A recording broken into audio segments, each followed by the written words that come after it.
Hello good morning friends, आप सभी को जीके एग्जाम में बहुत बहुत स्वागत है। फ्रेंड्स, आज हम लोग इस वीडियो में लगभग 50 से 60 क्वेश्चन देखने वाले हैं हिंदी ग्रामर के, जो बहुत इंपॉर्टेंट रहने वाले हैं किसी भी एग्जाम के लिए जिसमें हिंदी ग्रामर से संबंधित प्रश्न पूछे जाते हैं। चलिए स्टार्ट करते हैं हम लोग। यहाँ से पहला प्रश्न है, देखिए, प्रतिदिन में कौन सा समास है? तो व्ययी भाव समास है। कौन सा समास है? तो व्ययी भाव समास है। तुलसीदास कृत रामचरितमानस की भाषा क्या थी? तो अवधी भाषा थी। जो रामचरितमानस लिखा गया था अवधी भाषा में लिखा गया था। और नेक्स्ट है कि अव्ययी भाव समास की पहचान क्या होता है? देखिए, आप लोग के एग्जाम में अव्ययी भाव से संबंधित प्रश्न बहुत बार पूछे जाते हैं। इसका देखिए मैं शॉर्टकट जैसे पहचान में लिख दिया हूँ, इसे आप लोग याद रखेगा तो कभी नहीं भूलेगा। जैसे मैं देखिए कह रहा है कि अव्ययी भाव समास के पहचान, जिस समास का पहला पद यानी पूर्व पद अव्यय हो तथा प्रधान हो उसे अव्ययी भाव समास कहा जाता है। इसे आप लोग नहीं याद रखना है। याद क्या रखना है कि जिस शब्द के पहले अनु लग जाए, आ लग जाए, प्रति लग जाए, भर लग जाए, यथा लग जाए, हर लगा रहे, उसे हम लोग क्या कहेंगे? अव्ययी भाव समास कहेंगे। जैसे में प्रतिदिन क्या हो गया? प्रति लग गया। बार बार, बार लग गया, यानी इसे हर बार भी कहा जाता है। तो इसे आप लोग ऐसे पहचान सकते हैं अव्ययी भाव समास के पहचान। ठीक है। और नेक्स्ट है कि विशाल काय का विलोम क्या होगा? देखिए, विशाल काय का विलोम होता है लघु काय होता है। सूक्ष्म का विलोम होता है स्थूल होता है। तो इससे आप लोग याद रखिएगा। ठीक है। चलो अगला प्रश्न हम लोग देखते हैं यहाँ से। देखिए, जहाँ एक ही शब्द के अनेक अर्थ व्यंजित हो वहाँ पर कौन सा अलंकार होता है? तो वहाँ पर श्लेष अलंकार होता है। कौन सा अलंकार होता है? श्लेष अलंकार होता है। प्रेमचंद किस प्रकार के लेखक थे? तो प्रेमचंद जो थे प्रगतिशील प्रकार के लेखक माने जाते हैं प्रेमचंद को। लंबोदर कैसा शब्द है? तो लंबोदर जो है योगरूढ़ शब्द है। उसके बाद है अण और ढ को क्या कहा जाता है? तो उच्छिप व्यंजन कहा जाता है। साकेत के रचनाकार कौन है? तो मैथिलीशरण गुप्त हैं। जिसे जीता गया हो उसे कहा जाता है विजित कहा जाता है। य र ल व अंतस्थ व्यंजन कहलाते हैं। कैसा क्या कहलाते हैं? तो अंतस्थ व्यंजन कहलाते हैं। हिंदी शब्द कोश में अंग एवं अ किस वर्ण के साथ आता है? देखिए ऐसा कितना घुमा दिया क्वेश्चन।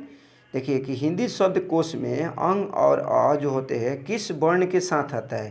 तो अ के साथ आता है। ठीक है, ऐसे आप लोग याद रखिएगा। ऐसे प्रकार के प्रश्न पूछे जाते हैं। चलिए नेक्स्ट हम लोग देखते हैं यहाँ से। चलिए अगला प्रश्न यहाँ पर है कि इति का विलोम क्या होगा? तो इति का विलोम होगा अथ होता है। क्या होता है? अथ होता है। इति का विलोम अथ होगा। करुण का विलोम होगा निर्दय होगा। कफन यानी कहानी के कहानीकार कौन है? तो मुंशी प्रेमचंद है। अत्यधिक का संधि क्या होगा? अति प्लस अधिक होगा। क्या होगा? अति प्लस अधिक होगा। अत्यधिक का संधि विच्छेद। उसके बाद उपेक्षा का संधि क्या होगा? तो उप प्लस इच्छा होगा। उपेक्षा का संधि। ठीक है। उदय का संधि क्या होगा? उत में यानी त में हलंत रहेगा। ठीक है, ऐसे आप लोग याद रखिएगा। उत प्लस अय बराबर होता है उदय। गायन का संधि क्या होगा? गय प्लस अन होगा। आप लोग कमेंट कीजिएगा। गायन जो है, गायन का संधि तो हो गया, गय प्लस अन हो गया। गायन जो है कैसा संधि है, कौन सा संधि है? ठीक है, आप लोग संधि का नाम लिखिएगा। चलिए अगला प्रश्न हम लोग देखते हैं यहाँ से। नेक्स्ट है कि हिंदी का प्रथम नाटक कौन था? तो नहुस था। क्या था? नहुस जो था हिंदी का पहला नाटक था, नहुस। उषा कविता में किसका शब्द चित्रण किया गया है? तो प्रकृति का चित्रण किया गया है। भूतकाल के कितने भेद होते हैं? तो भूतकाल के 6 भेद होते हैं। विच्छेद का संधि बतावे तो वी प्लस छेद बराबर होता है विच्छेद। लंबोदर का संधि क्या होगा? लंब प्लस उदर बराबर लंबोदर। महेश का संधि विच्छेद क्या होगा? नमहा प्लस इस बराबर होता है महेश होता है। अब देखिए यहाँ से क्वेश्चन एग्जाम में बनता है भाषा से संबंधित। ठीक है, तो आप लोग याद रखिएगा।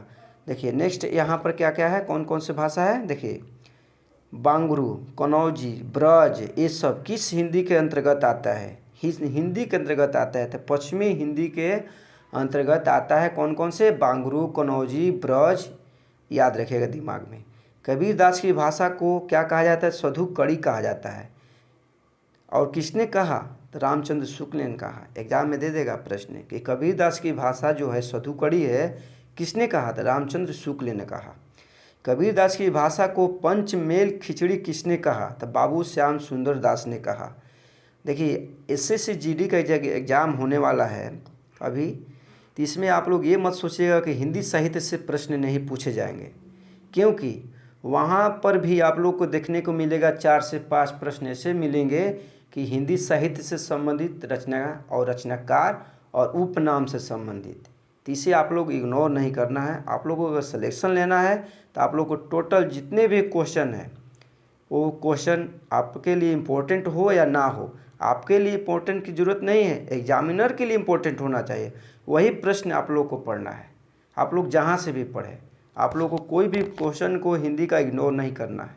लेकिन मैं ये नहीं कर रहा हूँ कि पूरा हिंदी साहित्य पढ़ के जाएगा, जैसे कि टीजीटी का एग्ज़ाम होता है, पीजीटी का होता है, ऐसे लेवल का साहित्य नहीं रहेगा, लेकिन नॉर्मल साहित्य जरूर पूछे जाएंगे, आप लोग याद रखिएगा। चले देखते हैं अगला प्रश्न हम लोग। देखिए यहाँ पर है कि नि प्लस भर बराबर क्या होगा, निर्भर होगा। क्या होगा, निर्भर होगा। नि प्लस चित बराबर क्या होगा, निश्चित होगा। ने प्लस अन बराबर क्या होगा, नयन होगा। दुलाई वाली बंग महिला, इसका उपनाम दे दिया यहाँ पर। पजेब, किसके मतलब पजेब जो है इसके रचनाकार कौन है, तो जैनेन्द्र है। और दुलाई वाली के रचनाकार कौन है, तो बंग महिला है। ठीक है। यारों के यार के लेखक कौन है, तो कृष्ण सोबती है। ठीक है ना, कृष्ण सोबती है। नागरिक प्रचारणी सभा की स्थापना कब हुआ था, तो 1893 में हुआ था। बोली का लघु रूप कौन सा होता है, तो वर्ण होता है। सभी लोग को पता है बोली का लघुत्तम रूप कौन सा होता है, तो वर्ण होता है। अलंकार कितने प्रकार के होते हैं, तो 2 प्रकार के होते हैं। कौन कौन से होते हैं, शब्द अलंकार और अर्थ अलंकार होता है। ठीक है। चलिए अगला प्रश्न यहाँ से देखते हैं। जो अलंकार शब्दों के माध्यम से काव्यों को अलंकृत करते हैं वे शब्द अलंकार कहलाते हैं। कौन सा अलंकार कहलाते हैं, शब्द अलंकार कहलाते हैं। क्योंकि क्वेश्चन में इसका आंसर छिपा हुआ है कि जो अलंकार शब्दों के माध्यम से काव्यों को अलंकृत करते हैं उसे शब्द अलंकार ही कहा जाएगा। शब्द अलंकार के 3 भेद होते हैं, अनुप्रास अलंकार, यमक अलंकार, श्लेष अलंकार। तो यह नहीं पूछेगा एग्जाम में, केवल दे देगा कि शब्द अलंकार कितने भेद होते हैं, तो 3 दे देंगे, 3 होगा ऑप्शन के अनुसार से। चलिए नेक्स्ट है यहाँ पर अर्थालंकार। देखिए जब किसी वाक्य का सौंदर्य उसके अर्थ पर आधारित होता है तब यह अर्थालंकार के अंतर्गत आता है। अर्थालंकार के 5 भेद होते हैं, इसे आप लोग नहीं देखना। चले क्योंकि ज़्यादा डीप में नहीं जाना है, आप लोग को ऊपर ऊपर ही पूछना है, साहित्य पढ़ना है। चलिए नेक्स्ट है यहाँ पर कि रामचंद्र शुक्ल ने रीतिकाल के समय सीमा क्या माने हैं, तो 1700 से लेकर 1900 ईस्वी तक माने हैं। चले हम लोग ये भी नहीं देखते हैं, चलिए यहाँ से देखते हैं हम लोग। ठीक है। हिंदी किस भाषा परिवार की भाषा है, तो जो हिंदी जो है ये बहुरूपीय भाषा परिवार की भाषा है। हिंदी भाषा का जन्म हुआ अपभ्रंश से हुआ है।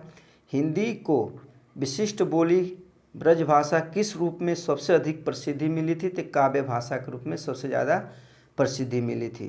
ठीक है। किसको, ब्रज भाषा को, याद रखिएगा ब्रज भाषा को। कौरवी को और किस नाम से जाना जाता है, देखिए कौरवी जो है यह एक बोली है, एक खड़ी बोली के अंतर्गत आता है कौरवी। आप लोग कमेंट कीजिएगा कौरवी जो है किस कहाँ पर बोला जाता है, किस क्षेत्र में बोला जाता है। ठीक है। ब्रज भाषा का मुख्य केंद्र कौन सा है, तो मथुरा है। मथुरा में सबसे ज़्यादा ब्रज भाषा बोला जाता है। हिंदी हिंदू हिंदुस्तान का नारा किसने दिया था, वेरी वेरी इंपॉर्टेंट प्रश्न, प्रताप नारायण मिश्र ने दिया था। ठीक है। चलिए अगला प्रश्न हम लोग देखते हैं यहाँ से कि साहित्य को बढ़ावा देने वाली शीर्ष संस्था कौन सी है, तो साहित्य अकादमी है। साहित्य अकादमी का मुख्यालय कहाँ पर है, तो नई दिल्ली में है। ज्ञानपीठ पुरस्कार पाने वाले हिंदी के प्रथम साहित्यकार कौन थे, तो सुमित्रा नंदन पंत थे। बिहारी ने क्या लिखे हैं, तो बिहारी ने दोहे लिखे हैं। और इनका फेमस जो दोहा जो है, जिस दोहा से बिहारी ने बहुत मतलब फेमस हो गए थे, उस दोहा का आप लोग कमेंट कीजिएगा कि कौन से दोहा लिखे थे बिहारी ने। ठीक है। चलिए अगला प्रश्न हम लोग देखते हैं यहाँ से। अनुनासिक व्यंजन कौन से होते हैं, तो वर्ण के पंचमाक्षर होते हैं, नहीं 5वां होते हैं जो अनुनासिक व्यंजन होते हैं। चलिए नेक्स्ट है कि हिंदी वर्णमाला में स्वरों की संख्या कितनी है, तो 11 है। कितनी है, 11 है।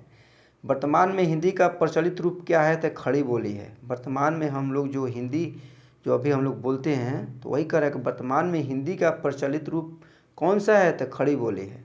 अधिकतर भारतीय भाषाओं का विकास किस लिपि से हुआ है, तो ब्राह्मी लिपि से हुआ है। चलिए अगला प्रश्न यहाँ से है, देखिए हिंदी का विकास हम लोग देख लेते हैं कैसे कैसे हुआ। देखिए हिंदी भाषा के विकास का सही क्रम, देखिए पहले पाली आया, उसके बाद प्राकृत आया, उसके बाद अपभ्रंश आया, उसके बाद हिंदी आया। ठीक है। देखिए हिंदी कब आया, ऐसे भी एग्जाम में दे सकता है सजाने के लिए बढ़ते क्रम में। मगही किस उपभाषा की बोली है, तो बिहारी।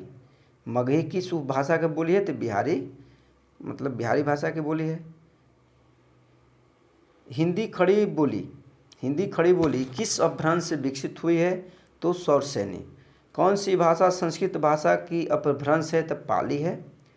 सरह प्लस वर बराबर सरोवर, सरह प्लस ज बराबर सरोज, सत्य प्लस आचार बराबर सदाचार। यहाँ से स्टूडेंट छोड़ देते हैं क्योंकि क्वेश्चन देखते हैं कि बड़ी हार्ड है। ऐसा ही प्रश्न पूछा जाता है, आप लोग रट के जाएगा दूसरा, क्योंकि देखेंगे ए तो सरह प्लस वर कौन जब पूछेगा, कोई संधि का पूछेगा नहीं। आप लोग ऐसा मत सोचिएगा, कहीं से भी एग्जाम में पूछ सकता है, तो आप लोग इसे इग्नोर मत कीजिएगा। चले देखते हैं अगला प्रश्न हम लोग। अगला है कि पानी दूध तेल ये सब क्या है? पुल्लिंग है। क्या है? पुल्लिंग है। पानी दूध और तेल क्या है? तो पुल्लिंग है। कर्तृवाच्य में क्रिया का संबंध कहाँ से होता है? तो कर्ता से होता है। मुझसे यह काम नहीं हो सकता में वाच्य क्या है? तो कर्मवाच्य है। मुझसे यह काम नहीं हो सकता है, मैं कह रहा है कि वाच्य क्या है? तो कर्मवाच्य है। मुझसे हंसा नहीं जाता में वाच्य क्या है? तो भाववाच्य है। पुनर्जनन का संधि क्या होगा? पुनः प्लस जन्म होता है। पृष्ठ का संधि क्या होता है? पृष्ठ, यानी देखिए स में यहाँ क्या हलंत है, इसे आप लोग याद रखिएगा एग्जाम में। पृष्ठ प्लस थ बराबर क्या होता है? पृष्ठ होता है। परीक्षा का संधि क्या होगा? परि प्लस इच्छा बराबर होता है परीक्षा। परंतु का संधि विच्छेद क्या होगा? परम प्लस तु बराबर परंतु। म में क्या होगा? हलंत होगा, आप लोग याद रखिएगा, परम प्लस तु परंतु। चलिए नेक्स्ट देखते हैं हम लोग। नेक्स्ट है कि सुरभि का प्रवाची क्या होता है? सुरभि का प्रवाची होता है गाय होता है। क्या होता है? गाय होता है। हिमाद्री का प्रवाची शब्द क्या होता है? तो हिमालय होता है। रत्नाकर का प्रवाची शब्द क्या होता है? तो समुद्र होता है। अधम का विलोम क्या होता है? उत्तम होता है। विषम का संधि क्या होगा? वी प्लस सम बराबर विषम। विच्छेद का संधि होगा वी प्लस छेद बराबर विच्छेद। वांग्मय का संधि क्या होगा? वाक प्लस मय बराबर होता है वांग्मय। लघुर्मी का संधि क्या होगा? लघु प्लस उर्मी बराबर होता है लघुर्मी। ठीक है। रेखांश का संधि होगा रेखा प्लस अंश बराबर रेखांश, ना कि रेखा प्लस अंश ना मार दीजिएगा, रेखा प्लस अंश बराबर होता है रेखांश। देवनागरी लिपि की उत्पत्ति किससे हुई है? तो ब्राह्मी लिपि से हुई है। देवनागरी लिपि की उत्पत्ति किससे हुई है? तो ब्राह्मी लिपि से हुई है। चलिए थोड़ी बहुत और है इसमें, इस पेज में देख लेते हैं इसे भी। नेक्स्ट है यहाँ पर कह रहा है कि विनय पत्रिका किस भाषा में लिखा गया है? तो ब्रज भाषा में लिखा गया है। ठीक है। विनय पत्रिका किसने लिखा? कमेंट कीजिएगा। ठीक है, किसकी रचना है कमेंट कीजिएगा। ब्रज भाषा किस अपभ्रंश से विकसित हुई है? तो शौरसेनी अपभ्रंश से विकसित हुई है। डिंगल भाषा का संबंध किस साहित्य से है? तो राजस्थानी से सही, यानी राजस्थानी साहित्य से। कौन?